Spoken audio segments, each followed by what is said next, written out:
अध्यक्ष महोदय, उसके लिए सब कुछ करना है तो फिर कृषि उत्पादन का जो मूल आधार है, उस खाद और पानी की जो व्यवस्था है, जब उस पर ही कर लगाया जाता है तो मेरे मन में आता है कि कहीं वित्त मंत्री महोदय अपनी ही बात को अपने ही सिद्धांतों के द्वारा तो काट नहीं रहे हैं। मैं कहना चाहता हूं कि हमारे देश में अभी भी चौथाई भूमि से ज़्यादा सिंचित भूमि नहीं है।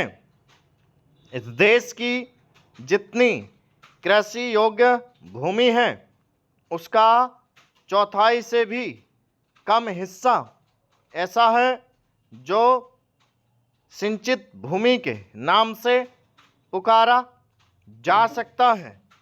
मेरी राय में अब समय आ गया है जबकि पिछले 2-3 वर्षों की नीति पर फिर विचार किया जाए और एक मात्रा में घाटे के बजट का सहारा लेकर ही सही आर्थिक तथा सामाजिक विकास योजनाओं की गति को बहुत बढ़ा दिया जाए।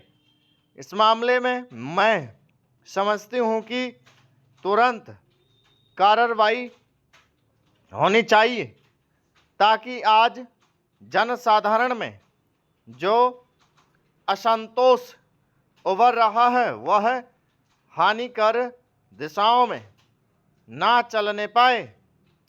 आज के राजनीतिक वातावरण की दृष्टि से भी मैं कहना चाहती हूँ कि विकास की गति को बढ़ाने की आवश्यकता सर्वोपरि है।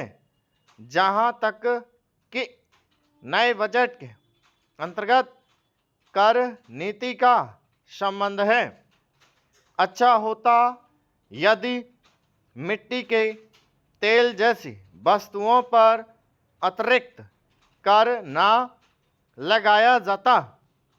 मेरी राय में इस प्रकार के करों से बचना ही उचित है, परंतु वस्तु स्थिति कुछ ऐसी लगती है कि प्रायः गरीबों पर करों का भार लादे बिना सरकार की गाड़ी आगे बढ़ ही नहीं सकती।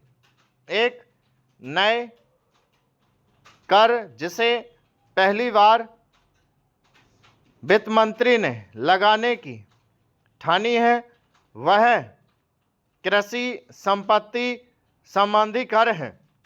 अब से पहले कुछ राज्यों में कृषि संबंधी आयकर लगाया गया था, परंतु उसके प्रशासन तथा वसूली आदि में इतनी कठिनाइयाँ आई कि राज्य सरकारों को अपनी नीति बदलनी पड़ी।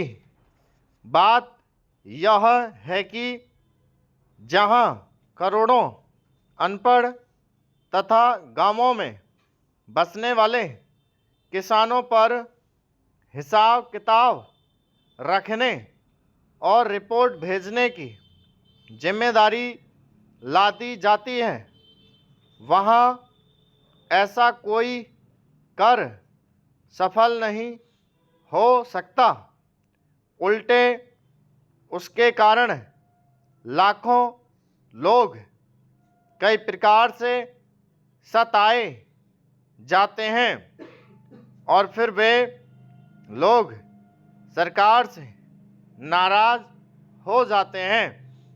इसलिए पहले देखना यह पड़ेगा कि यह कर कितने कृषकों पर लागू होने वाला है और उससे कितना रुपया कर के रूप में वसूल होगा।